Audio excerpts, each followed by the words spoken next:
So I also wanted just to talk to you and make it very clear and try and make anyone that isn't at the level that we're at understand why we are so concerned and why we are looking and willing to do what is needed in terms of Operation Overlord. The one that came to light in the last few days is that an Afghan migrant entered a hospital, which I believe was in Liverpool, and tried to get an appointment. When he was refused the appointment, he then proceeded to attack nurses to a point where they thought they were going to die. I've seen the injuries to the woman's head. I've seen the barbaric nature of what this man did, this animal. And there's a certain pattern that seems to be arising here. And I'll tell you the reason why it's so concerning is our government have allowed thousands and thousands of Afghan migrants to resettle here in the UK.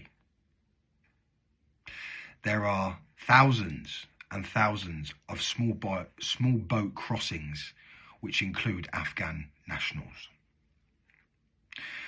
Now, when I heard about what had happened in the hospital, and I knew and found out that it was an Afghan migrant, that word Afghan and that word migrant is becoming far too common.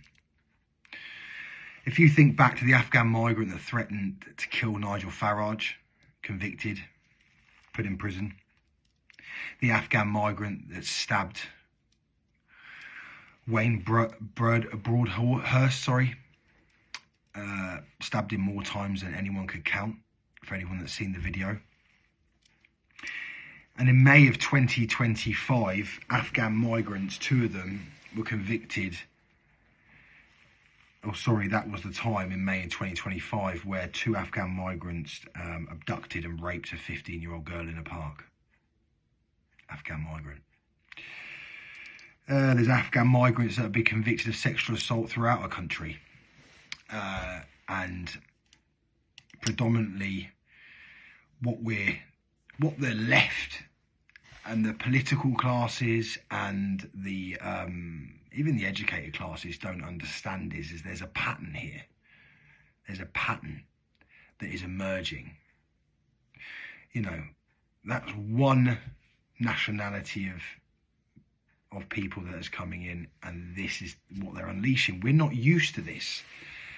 You know, the barbaric crimes being committed by these men are alien to us.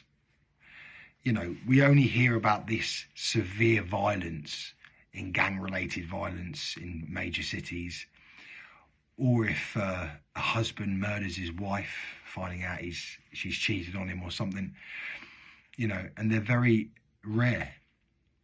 But in recent years, it's becoming extremely common for men from third world countries being given refuge in our country, who then go on to commit barbaric crimes.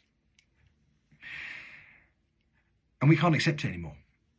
The government are complacent. The government do not understand the severity, or they do, and this is a plan, a conspiracy. You know, you don't flood your countries in the whole of Europe with third world men, you know, and know that educated people at the top of these governments wouldn't have a meeting to say, well, what impact would this have? How are these men being brought up in these countries? What's acceptable to them? Do they respect women? Is rape a commonplace within their societies of their countries? And the answer to those questions are yes. Yes, it's very common. They're in third world countries. There is no real police forces. There is no real justice. You know, men get away with lots of very, very brutal crimes. And what do you think they do once they've committed those crimes? They then leave the country. They leave the country and they come to us.